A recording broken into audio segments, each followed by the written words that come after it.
Ladies and gentlemen, please welcome Ted Olson and Bill Barr.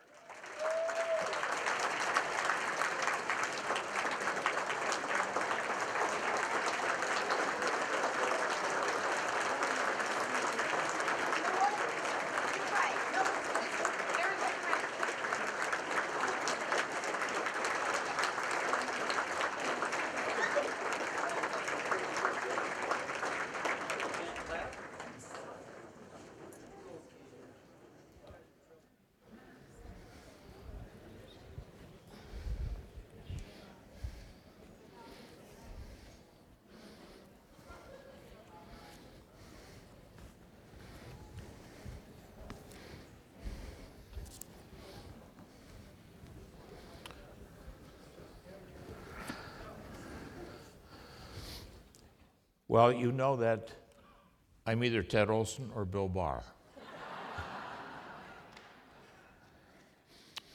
I'm pleased to be Ted Olson. I'm particularly pleased to have the opportunity to introduce Bill Barr tonight.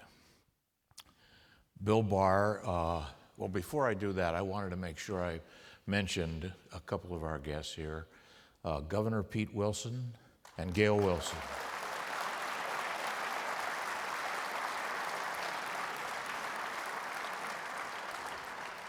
I never know whether to say Mayor Wilson, Senator Wilson, Governor Wilson, but he's here tonight as a trustee of the Ronald Reagan Presidential Foundation.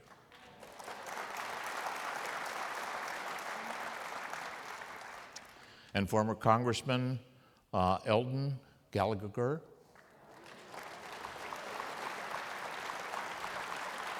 And his stand-up. And his wife Janice.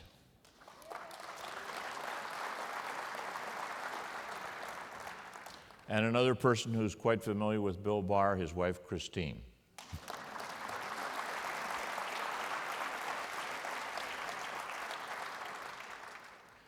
I am most pleased to introduce Bill Barr and have you hear from him about his wonderful book and that his time in government service. There's so much in that book. Bill is one of those spectacular people. He's probably the most illustrious member of the legal profession in decades. He held 4 different positions, 2 of which were the same, in the United States Department of Justice, the Office of Legal Counsel, Assistant Attorney General for the Office of Legal Counsel, which Justice Scalia said is the best legal job in the world. I said, you're on the Supreme Court, how can you say that? And he said, the Office of Legal Counsel, when you rendered an opinion, you didn't have to convince anybody else. There were no dissenting opinions. The Assistant Attorney General for the Office of Legal Counsel renders legal advice to the entire executive branch. And as Justice Scalia was thinking, when the Assistant Attorney General for the Office of Legal Counsel renders an opinion, it's binding on the government and nobody can argue about it. So that does make one feel very strong. Chief Justice Rehnquist also held that position. And I could go through some other names who served in that job. And then Bill was the Deputy Attorney General, which is the Chief Operating Officer of the Justice Department. And that is an immense sense of responsibility. You can read about it in the book. And then Attorney General under President George H.W. Bush. And then years later, he came back to be Attorney General again. There's only 2 people in our history who've served as Attorney General twice. And that period of time, those 2 periods of time when Bill was Attorney General, cover some of the most important and perilous times in our nation's history. And we are very, very fortunate that Bill took that position, is willing to take that position a second time. I'm going to make this very brief. A wise public figure, Haley Barbour, who was chairman of the Republican Party, once told me, said, Ted, he was from Mississippi, and I can't quite do it all because he had 3 syllables in the name Ted. He said, Ted, there is no such thing as a bad short speech. So what I and you know Bill's background, and this is a fabulous book. I want to tell you, there is so much in it. There's so much history, and there's so much insight about America, America's government, politics, institutions, the media. So the book is not only a chronicle of some extraordinarily fascinating and difficult things that have happened in our nation's history in the recent past, but it's also full of a lot of Bill's thoughts, original thoughts about America, what has become, what the media has done and is doing to us, and I'm going to ask him a few things about these things, but I don't want to take any more time, so I won't say anything further. Attorney General Bill Barr.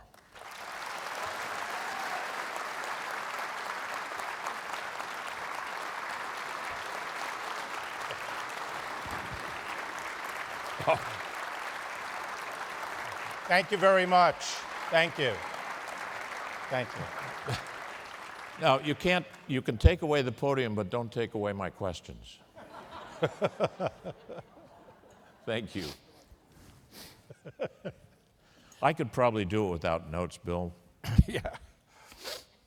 But, and we're going to talk in a conversation about the book and Bill's experiences for 30 or 40 minutes, and I hope that if I don't get carried away with the conversation, and I easily could because there's so many things that I want to ask Bill Barr, I'm going to try to leave 10 or 15 minutes between now and 7 o'clock so that people in the audience can ask some questions, and when we get to that point, we'll ask you to raise your hand and then wait for a microphone to come to you, and I'd like you to identify yourself if you're willing to do that. This is live streaming. I suppose they're telling you that, so if you're not supposed to be here, or if you're here with someone you shouldn't be here with, you probably shouldn't be asking questions. So, Bill, I think everybody wants to know, you were Attorney General, and the name of your book says it all. One damn thing after another, and it's really true. And you did it once. You were there. And then you were asked again by President Trump, and you describe, you're quite accurate and forthright in the book, about some of the characteristics of President Trump that made you think long and hard about whether do I want to come into the administration, and do I want to put myself through what I think I'm going to have to go through in that administration, given some of the things that he's done, the kind of character that he's represented, notwithstanding all the good things. So, and you were living very well. You have a wonderful family, and you had to give that up to come back in the administration. Tell us about what went through your mind and why you made that decision. I think of it as taking hemlock for the second time.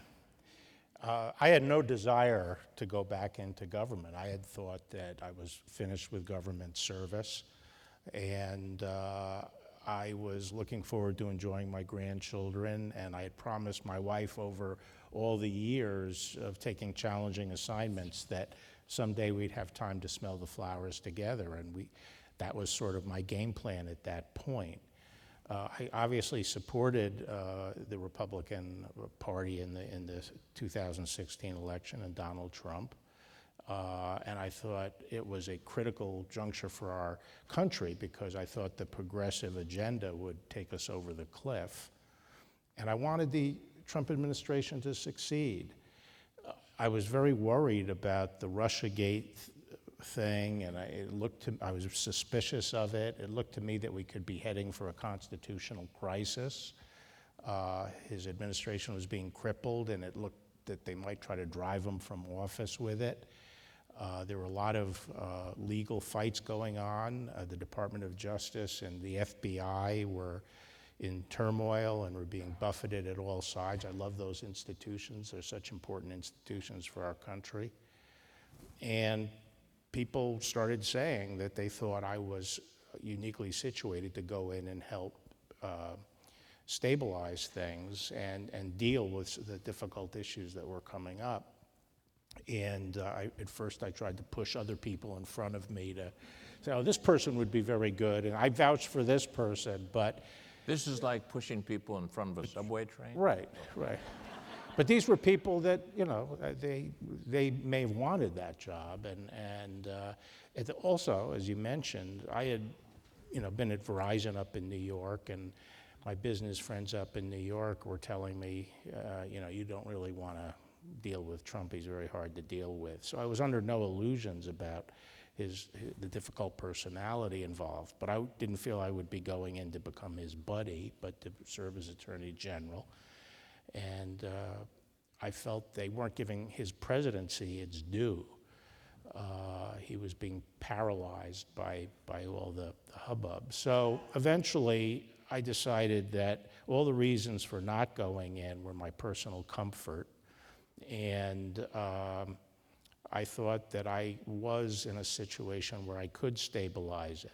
Bob Gates, who had been the former Secretary of Defense and former director of CIA, said to me at H.W.'s funeral, he said, you know, our country's facing a lot of challenges, and what's important for the country is that we get good people in these jobs, people who know what they're doing. So, you know, you should think about taking that job. So that's why I did it. So lots of people, you hear people talking about how the Justice Department should be independent. That question was raised when President Kennedy put his brother in the position of Attorney General, when Nixon put his law partner in, and it comes up every time there's a new president. Should the Justice Department and the Attorney General be independent, and if so, or if not, why? And did you feel that you would have sufficient level of independence and control over your decision-making with a man like President Trump?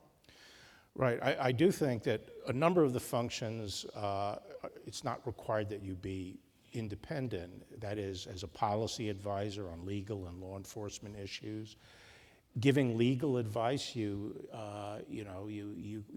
should be willing. You're not completely independent from the goals of the administration. Like any lawyer, you're sympathetic to your client's interests, and you try to help them achieve their objectives within the law. So you're not distant from the administration. You are a cabinet officer to the president. But in our system, you also run the criminal justice system. You decide who gets indicted and who doesn't get indicted. And it's critical for our system that be independent, in the sense that it's out of politics. Politics can't play a role in there, one way or the other. And I felt that one of the reasons I was in a unique position is at that time I was 69 years old, and I was basically heading into retirement. And I didn't need a job in the future. I didn't have to worry about it. And I felt I could make decisions regardless of the cost to me. We are in a very savage environment where they just destroy your reputation and so forth if you disagree with them politically. But I felt I could sustain that, whereas other people who had to worry about their future jobs and things like that would not be in a position to stand up. But as I said on the Hill, it wasn't standing up to the president, just the president. Yes, you have to be willing to stand up to the president, but in this context, it was also standing up to the media and the lynch mobs that would form, and sometimes standing up to congressional committees and people pounding the table, insisting that they want certain people indicted and so forth. You have to stand up to all of those forces if you're going to really be a conscientious Attorney General. I want to come back to the media, but you were the second Attorney General for President Trump. Jeff Sessions, former senator, held that job, and if the truth be told, and you're telling the truth, your book is very forthright about this. President Trump subjected Attorney General Sessions to some demeaning behavior. He demeaned him in public and in front of other people. Did you expect that you might be subjected to that? And how did you feel about whether you would be able to stand up to that, and what you would do if he did that same thing to you he did to Jeff Sessions?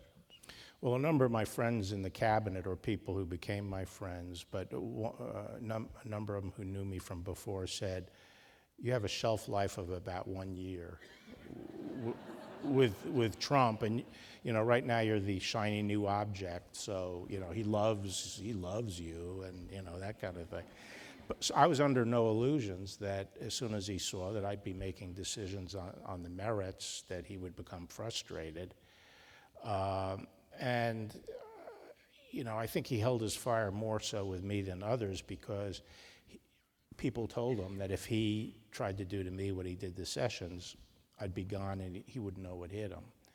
And so he treated me a little bit more gingerly than he treated Sessions. But I was aware that was a problem.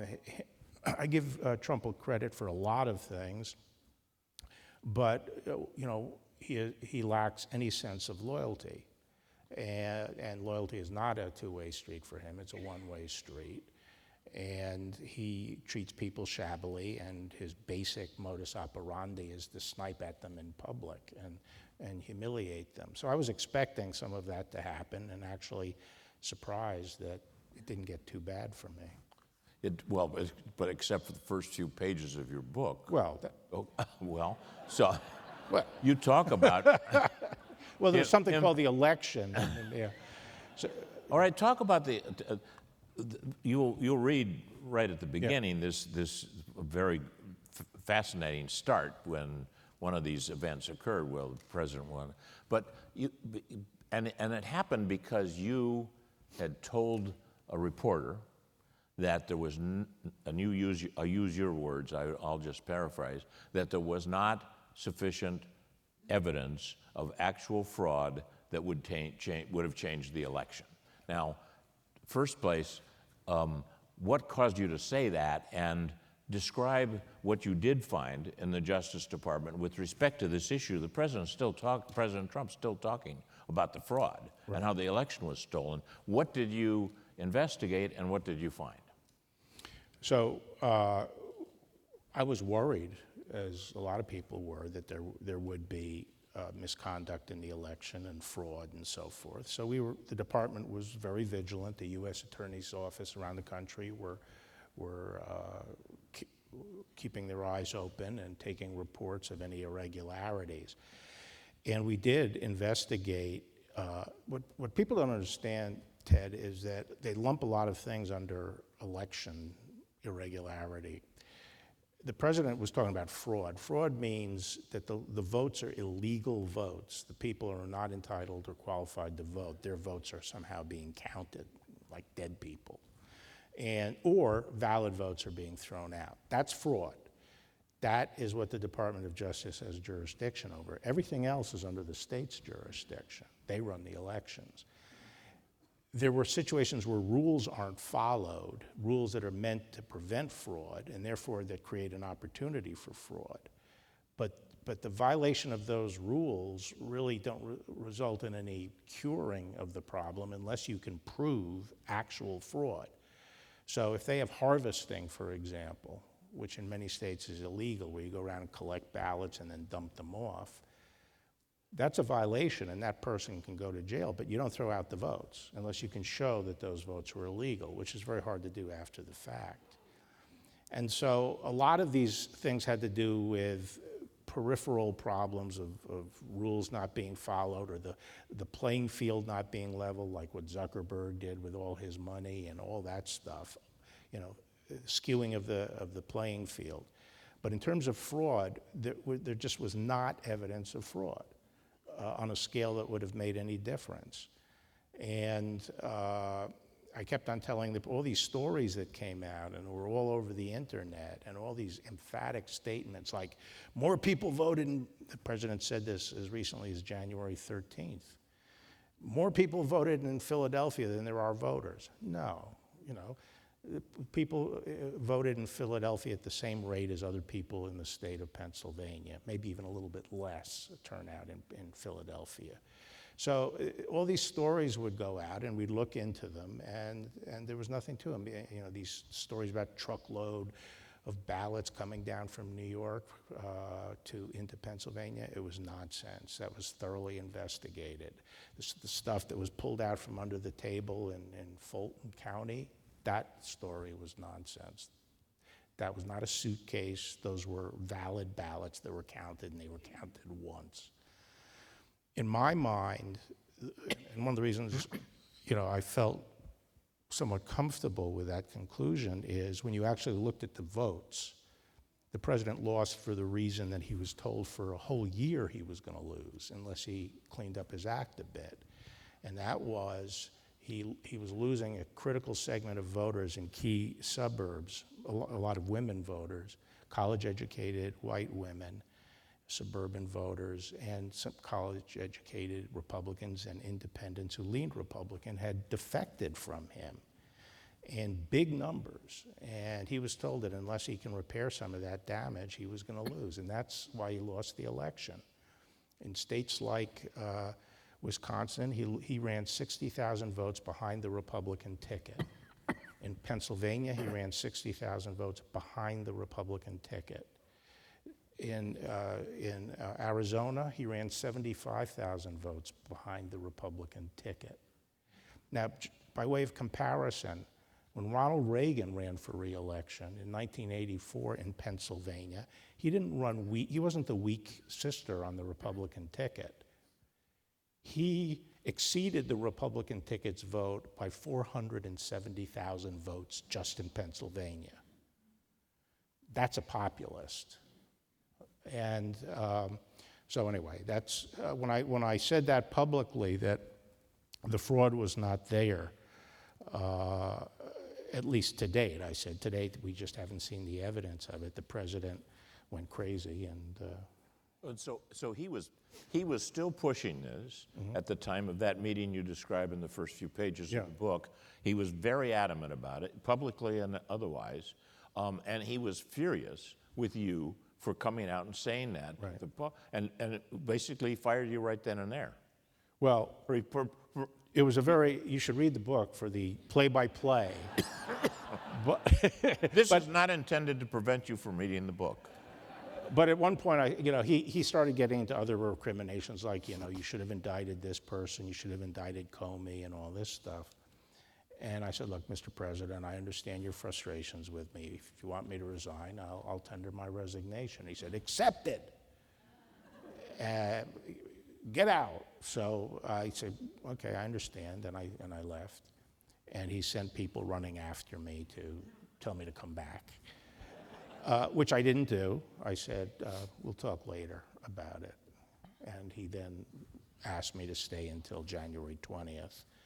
And I said, oh, look, I'll stay as long as I feel I'm needed, but I'm not going to they were worried that I would go out and blindside them. I'm not going to blindside you. I'll tell you exactly what I'm thinking. Yeah. All right, you mentioned Comey, and there's very interesting discussion of the FBI and the CIA. I mean, a lot of those officials were sort of apparently working in 2016 to defeat President Trump.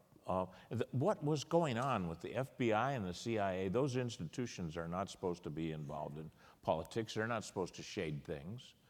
Talk about Comey and Mueller and the guy in the FBI that was exchanging emails with his girlfriend saying, we'll have an insurance policy to prevent Trump from getting elected, and that Steele dossier. I mean, this stuff is really fascinating. So talk a little, we don't have time to cover it all, but talk a little bit about that. I mean, in a nutshell, I was very suspicious of the whole thing because the Russians would have, I knew a little bit about intelligence. My first job was in CIA. The Russians would have never had reason to coordinate with anybody. If they were going to hack some stuff and dump it into the public domain, they wouldn't be coordinating with anybody. They would just do it. So I thought the whole thing, I was skeptical about it.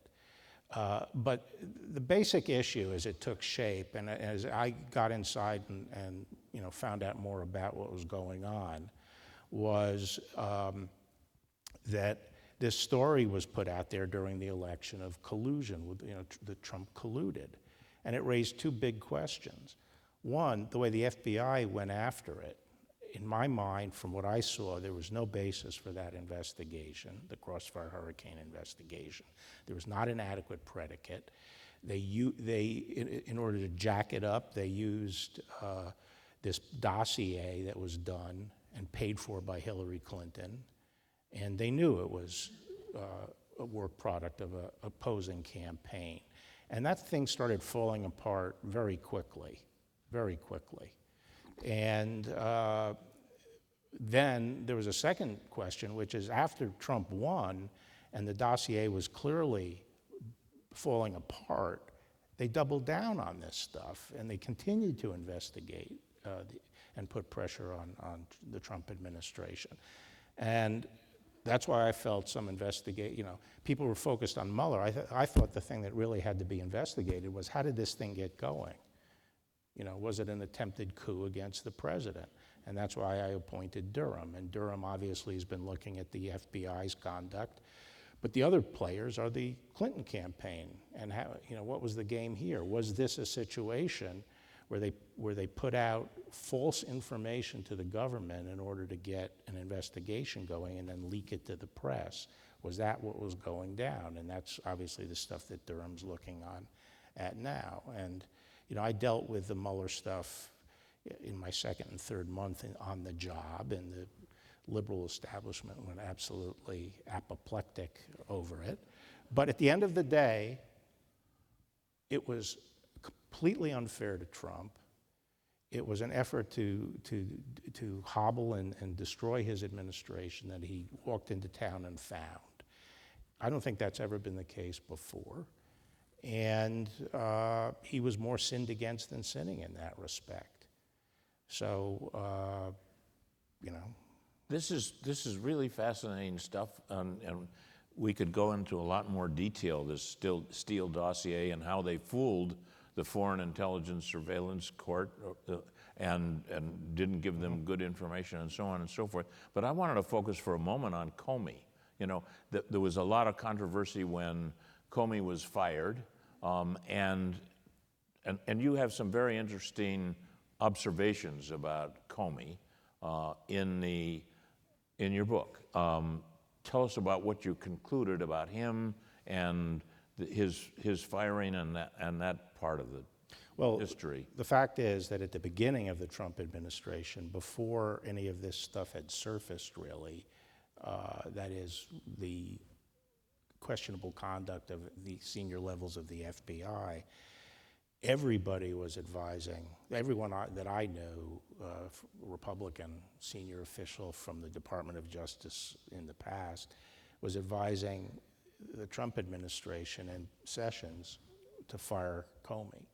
Not because of Russiagate, but because he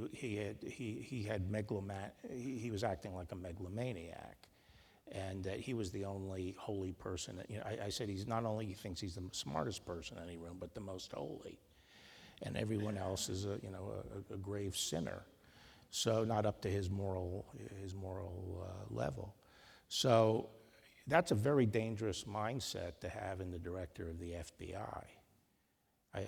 There may be a lot of places where that can pass as muster, but we don't want someone head of the FBI. So everyone was advising to get rid of Comey. Then this other stuff started crystallizing, and I found his behavior to be, it's still, the whole thing is still being examined, but I just found it inexplicable. And some of the, as you say, those texts back and forth between FBI agents and the handpicked group that was doing this investigation,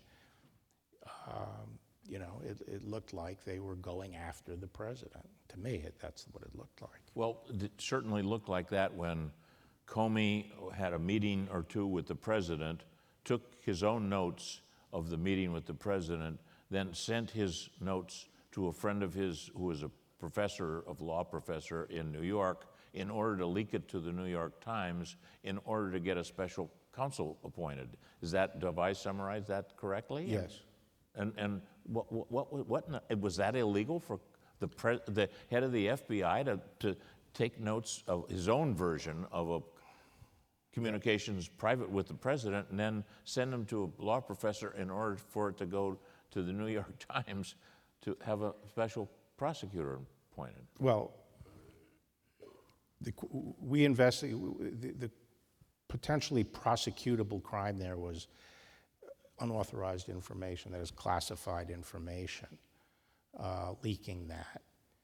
And the Inspector General of the department did a big report, and then when and he found fault with his putting aside the question of the classified information, that it was a violation of department policies and so forth for him to give those things to his lawyer,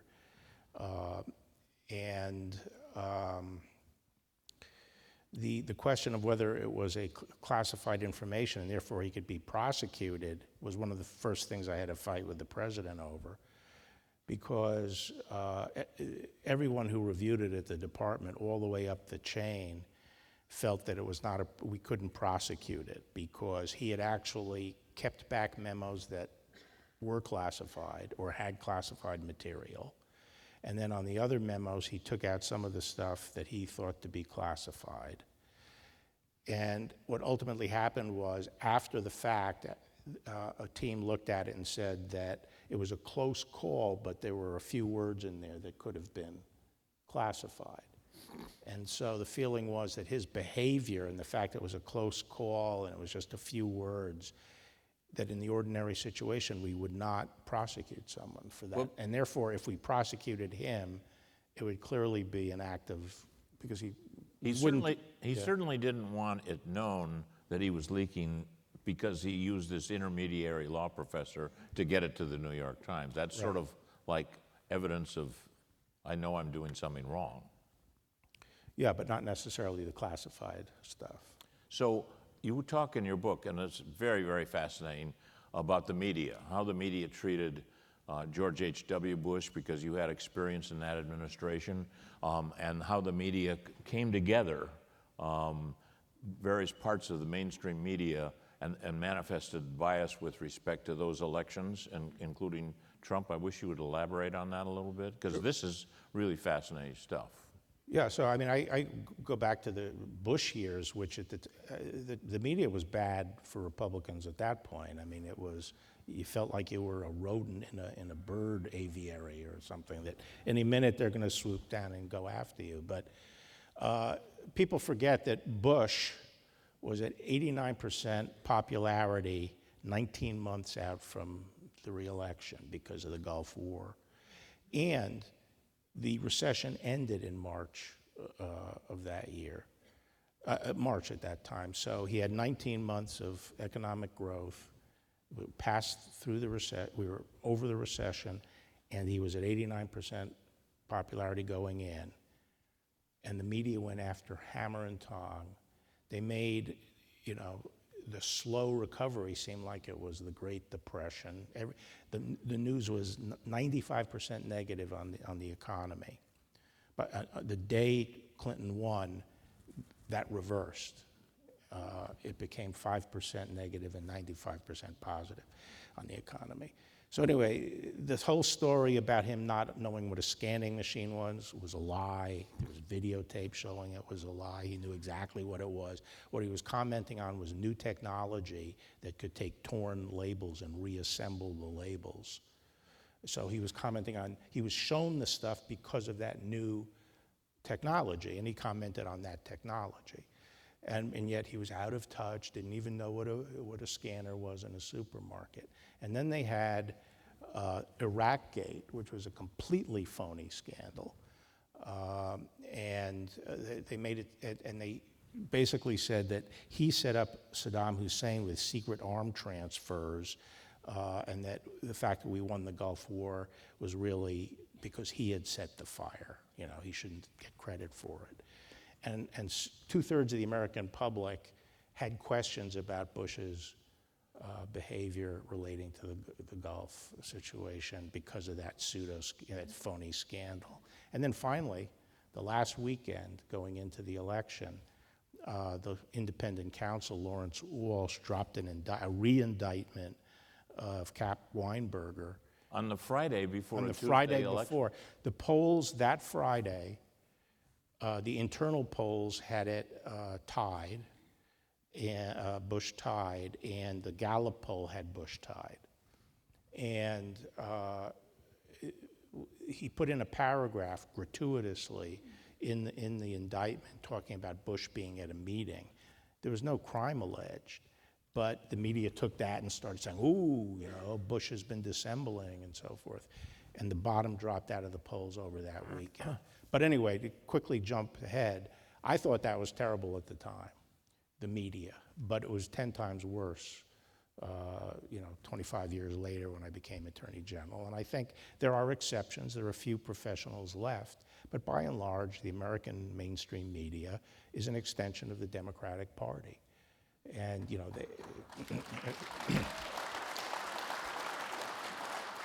And I believe it's at an operational level. I mean, they have a revolving door. I mean, talk about nepotism and so forth, you know. But all these people, the network people, the people in charge of news are former high Democratic officials, and they're just operationally an extension of the Democratic Party, and they're vicious. And Trump, as people say, and I think they're right, Trump was his own worst enemy in many respects. But Trump derangement syndrome is a fact.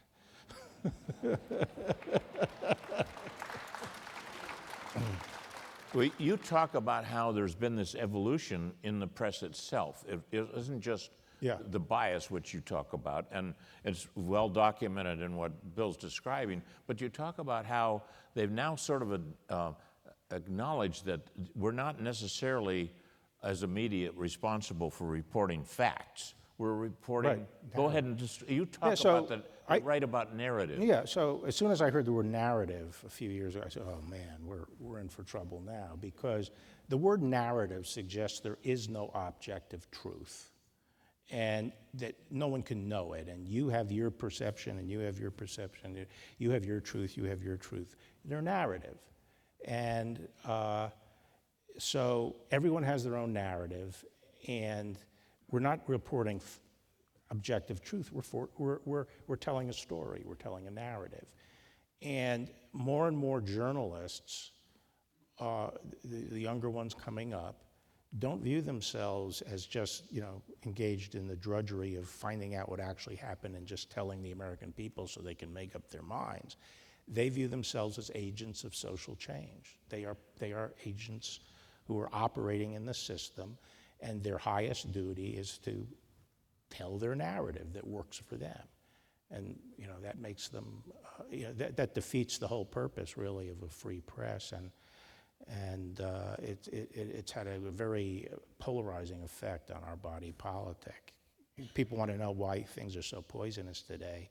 They don't have to look very far beyond the media as the main reason. Well, it's more than, as you put it in your book, more than the media. It is, you have a very insightful several pages or a chapter, I'm not sure, of what you describe as radical progressivism or radical progressives and Jacobin. I found that very insightful. It wasn't just recording what happened, it's your analysis of what's going on in this country. And I thought, everybody here and everybody else should read that. Give us a little bit of a preview. So I say things aren't a fight in the family. They don't feel like a fight inside a family anymore. They feel like a blood feud between two very different families, and that's what's happening. And what's happened is, it's not that the conservatives have become more conservative and moved. There is no ifs, ands, or buts about it. The reason things are the way they are today is because of the move to the left of the Democratic Party, the far left. And there are even Democratic statisticians who say this, show it, and are happy about it, okay? And the term progressive is really a cute term for, some form of communist, socialist, or, secular materialist, historical materialism. But basically, it used to be that politics was within a spectrum, And yeah, there's a right and a left, but you would sort of struggle and try to find policy, where you give up something and reach compromise. But the progressives are now outside that system, and they are trying to tear the system down and thwart it, prevent it from working in a productive way, because they want to supplant it with something else. And their whole style is against the traditional values of liberal democracy, such as free debate and free speech. It's a very secular movement, because their basic purpose is to try to make heaven on earth the way all these movements have, which is, we'll use our reason and we'll figure out how to make life perfect for everybody in the here and now. And you find your moral value as individuals to the extent you participate in that. That's what makes you good or bad, not your own individual morality, but whether you're on the right side of history, as they like saying. So anyway, that's basically, I go over that and why it's like a religion. It serves the function of a religion for these people, and that's why they're the fervor is so high, and that's why the hatred is so high. The hatred is there because we're not just wrong on the Republican conservative side. We're not just wrong. We are stopping the salvation of humankind, right? You tie that in with what's going on in business, corporations, getting involved in politics more and more. You tie it in with the academic world. You tie it in with Silicon Valley, and the overwhelming portion of the political contributions are on one side of the political spectrum. So it's not just the media; it's business. Right. And you make those connections, and it's a part of a total movement. Right, and the business people are there.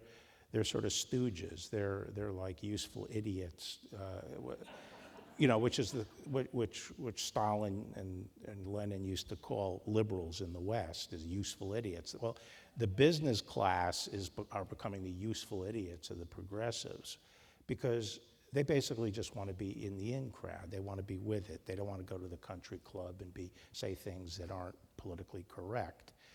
And we have great businessmen in the United States, but a lot of them, are very short-sighted. They're not courageous. They don't want to rock the boat. They have a good thing going. They want to get their options up a little bit, cash them in it, and go to a Gulf retirement community and be left alone. And anything that will disturb that trajectory is something they don't want to deal with. So they have no backbone whatsoever, and they're pushed around by these activists. So, switching subjects just a little bit, it struck me that it was fascinating to see during the Trump administration how he kept coming up with clownish lawyers representing him. Yeah.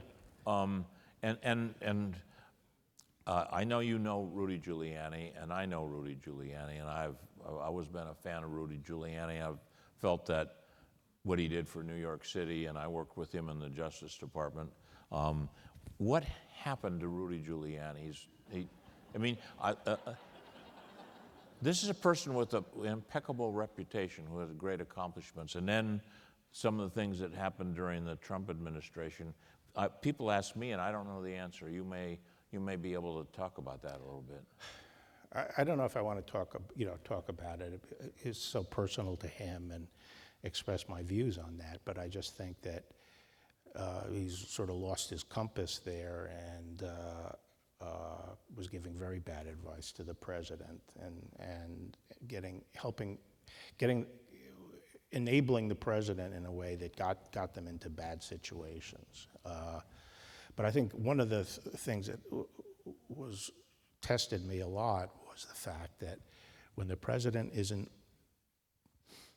doesn't get what he wants, doesn't get the advice he wants, he tries to figure out alternative strategies, which you're not aware of. They're sort of off book. And you don't know, he works with people on the outside of government, and not the people who have the responsibility or the information or the accountability for the decisions they're suggesting.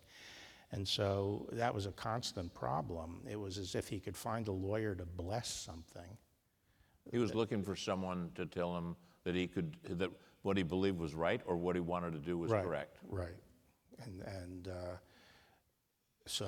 that's what unfortunately came to head.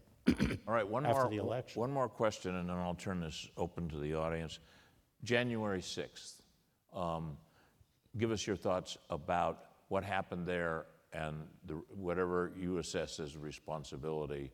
How would you characterize that day? So I said the day after, I said I thought it was, the president's behavior was shameful, and that's because I do not think it's right for one part of the government, the executive branch, to sic a mob or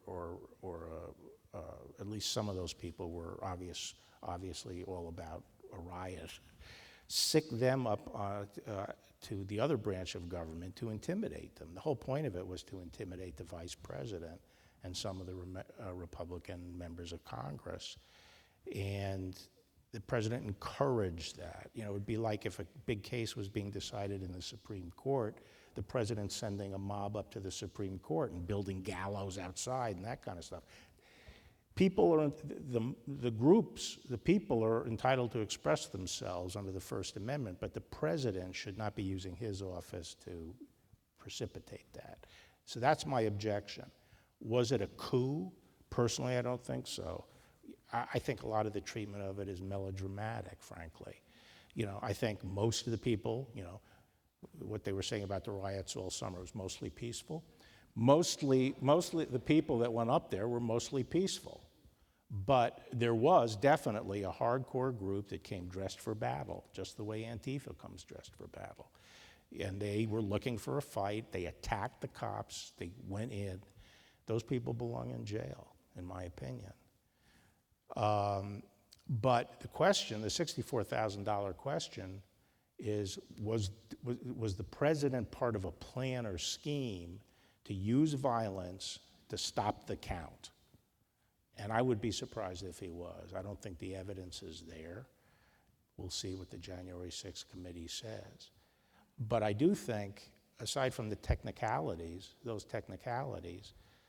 I think it was a completely stupid and harebrained thing because it completely turned the tables on the Republican Party and put us on the defensive. We had the high road, on political violence up until then, and it hurt the Republican Party to do that, and inexcusably he sabotaged the Republican Party in Georgia and is responsible for the fact that we do not control the Senate, and things would be a lot different today if we controlled the Senate, and people should be under no illusion he did that.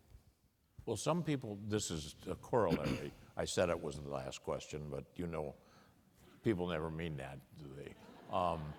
It's a corollary. So I heard we've got an election coming up in 6-8 months. It's going to be a very significant election of control of Congress, and then 2 years later, a presidential election. Democrats are saying, and they tried this in Virginia, it didn't work, where I live and you live, in the gubernatorial race, everything the Democrats said was Trump. They tried to, this was Trump, this person was a surrogate of Trump, and so on and so forth. So the number one weapon that the Democrats are going to use against Republicans in November, because they may not feel that they have any other substantive weapon, is Donald Trump. So what do Republicans do about Trump? This is like the West Side Story. What do you do with a problem like Maria? Only it's Donald Trump. Yeah. So, I think Trump is, I give him a lot of credit for winning in 2016, and I think he deserves credit for solidifying and galvanizing support among working class America. The Republican Party is a working class party. No one seems to point that out very much, but we are now the Republicans are now the working class party, and and that's why we're making inroads into the Hispanic community and so forth, okay? Now, I think Trump played a big role in that. But Trump did it to the exclusion of other groups that are part of the Republican coalition and potential members of the Republican coalition. Because for him, it was sort of binary. I'm going to play to my base, and if it irritates the Republican voters in the suburbs, tough luck. He didn't try to pull the party together. He can be very divisive, as we're all seeing. And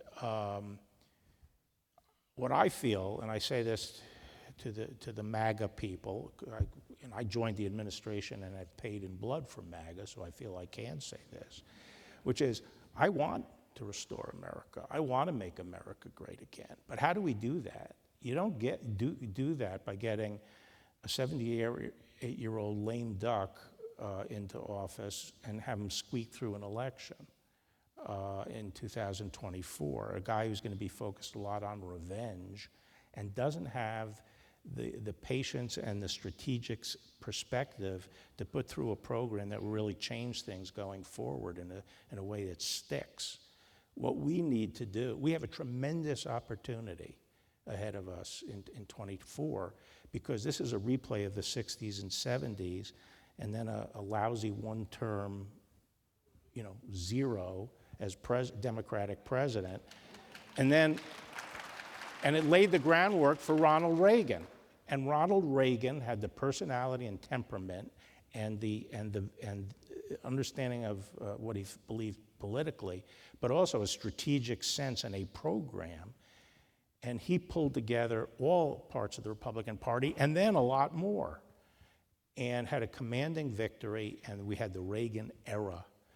We had, 2 terms, his vice president, and then the Democrats had to go with a centrist who reformed welfare and passed 2 tough crime bills. That's an era. That's how we make America great again.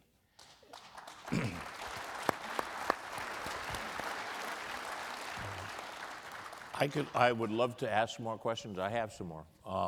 But I want to make sure that the folks in the audience, now I'm going to, it's hard here, but it's easier to see the front row, so I'm going to point at you. Wait, stand up, and then a microphone will come to you, and let us know who you are, if you feel like that. We're not going to make anybody do that. And then make sure you ask your question clearly, so that the streaming people can, I don't understand how that works, but my name is Summer Drain, and going back to the fraud issue, I have several friends that are on the Election Integrity Committee here in Ventura County, and they've told me that they actually saw with their own eyes the voting machine change the votes. So I'm wondering if you have ever looked into the voting machines and what your decision was about that. Yeah. So we did look into the voting machines, and the FBI along with the DHS, and I was thoroughly briefed on all the theories about the voting machines, and they were nonsense. They were nonsense. And I think they've essentially largely dropped now that they've been sued. Well, first, I don't know what machines were used up there, if we're talking Dominion machines. But this was typical of the kinds of things that came out. People said they saw things, but what they claimed they saw, they misinterpreted what they saw. But the machines were not changing votes and were not capable of changing votes. They were not programmed to change votes.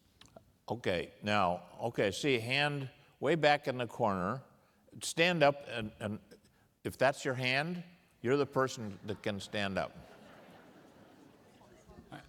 My name is John Ziegler, and I'm a lifelong Republican and conservative commentator, and I love almost everything you say, Attorney General Barr, but I have one question that I gotta ask you. I've been waiting for 2 years to ask this. I believe that your summary of the Mueller report, now I'm a Republican who despises Trump. I believe your summary of the Mueller report was deceptive and unfair to Robert Mueller, especially on the subject of obstruction of justice, which I believe Trump 100% committed worse than what Bill Clinton did when he was impeached. Okay. How would you disabuse me of that notion? Okay, well, what I would say is this. My purpose was not to summarize, as I made clear, was not to summarize the report, 400 plus pages. But because we couldn't release the report for several weeks, and because everyone was speculating that the president was being indicted. You couldn't release it in part because classified information had been redacted. Right, and Mueller did not do what I asked him to do, which was to take out the material that had to be redacted. And I wouldn't know what a lot of that material was. Only Mueller's people would know. So that created this lag, which meant I had to go out and basically give the bottom line conclusions of the report. And the first part was a very easy conclusion to state, which was no collusion. Okay, you don't dispute that, I trust. The second one was he didn't make a decision. This is what I said. He didn't make a decision. I quoted from his summary, Mueller's. He didn't reach a conclusion on obstruction. And he did not exonerate Trump. I quoted that and said he did not exonerate Trump. But he did not even go down the road of determining whether there was a crime. Okay, that's how he described it. And I described that, and then I said, however, I am going to make the decision. And I made the decision, and then I described my decision. So you'll have to illuminate what you think is deceptive about that. I'd be happy to, but I don't think this is the right forum to do so. Well, my biggest problem is I believe Michael Cohen. Well, let me say this because I want to make sure that we have one or two more questions. This subject is discussed at length and in detail in Bill's book with respect to the issues about obstruction and the summary. It wasn't a summary, but your memorandum was offered to Mueller beforehand, and he didn't want to read it. So, but as I was reading that, I thought this is, there's a lot of questions that people have because they read the 2 or 3 lines in the paper and they don't look into it in detail. But Bill did address this at considerable length. So I see a hand over. Okay, go ahead and stand up so I see what's connected. Go ahead, stand up.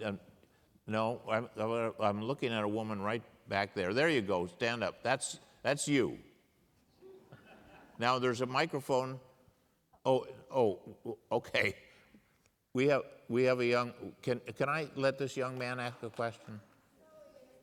Hello, I'm Aiden Artem, and right now I want to run as a political figure as well as you, Mr. Barr. You're a big inspiration for me, so I'm wondering, who was your inspiration or who and what were your inspiration for being a political figure yourself? a political what? A political figure. Figure. There were a lot of people who inspired me, but no one inspired me more than Ronald Reagan.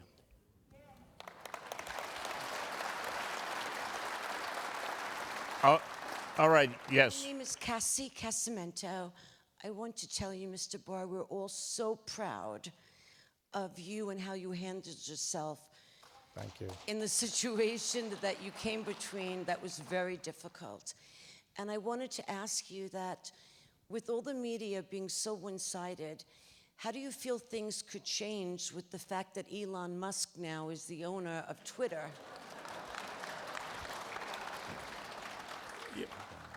I think the critical thing is we need to follow policies that promote diversity in media. I think we have to look at the 3 networks, which are, in lockstep and provide no diversity of viewpoint. The whole idea of having 3 networks on the public airwaves was to have diversity. We have just the opposite. So I think there are some things we can do to promote diversity of viewpoint.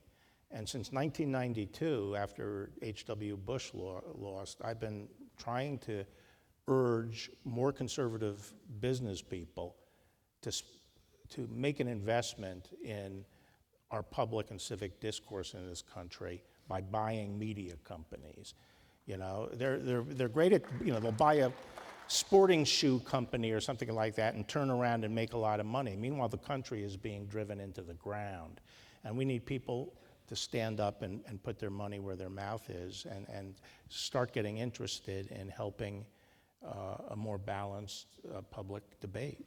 One of the things Bill mentions in his book is that the First Amendment, Tocqueville said this, and you quoted him, and that the First Amendment really works when there's a diversity and there's all kinds of views, all balancing one another out and so forth. And that's well discussed there. This gentleman, go ahead, please. Wait for the microphone. And this will be the last question because my mother told me I was Norwegian and I had to start and conclude on time. So brief question, brief answer. All right.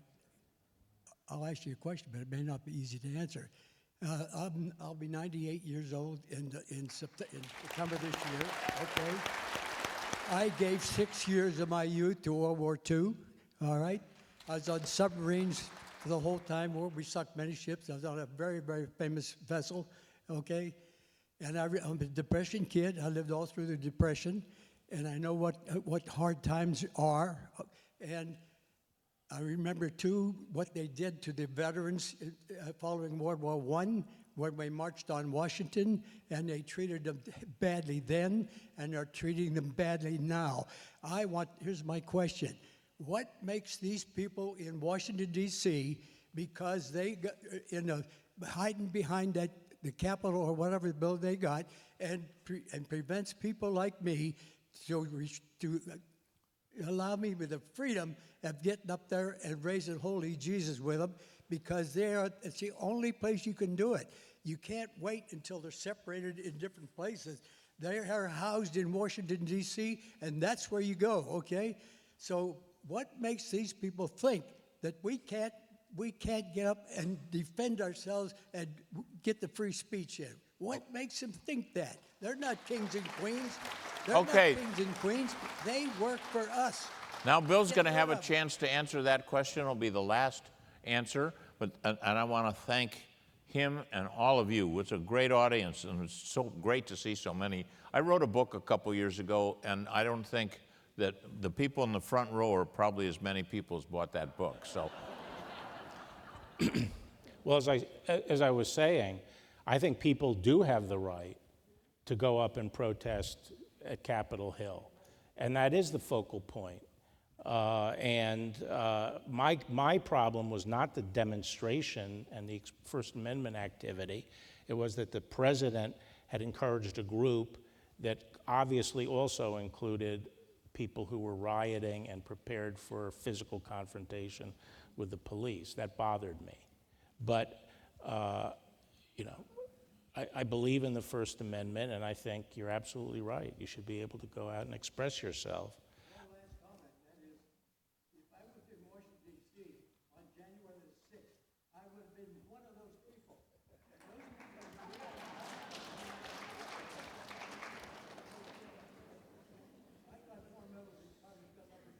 okay, we're going to get last word, Bill. Well, actually, I want to thank you, Ted. What Ted didn't mention is we first met each other in the Reagan administration. Ted was one of those illustrious lawyers who did serve as the head of the Office of Legal Counsel, deciding what the law was in the government. And he had that job under President Reagan. And I was a lowly staffer in the Reagan White House, and that's how we met. And we've been friends since. And this was a great conversation. I really appreciate it. Bill, I think everybody here, your book is great. It's really a terrific read. You covered a lot of territory, both history and ideals and America today. And it's a fabulous book. And you're a patriot. You did not have to do this. You didn't go into it for the money or for yourself. You went in because you felt someone was important to help our country and serve in a very difficult thing. So I think we owe Bill a standing ovation for his book and for his... Thank you. Thank you very much. Thank you very much. Thank you. Thank you.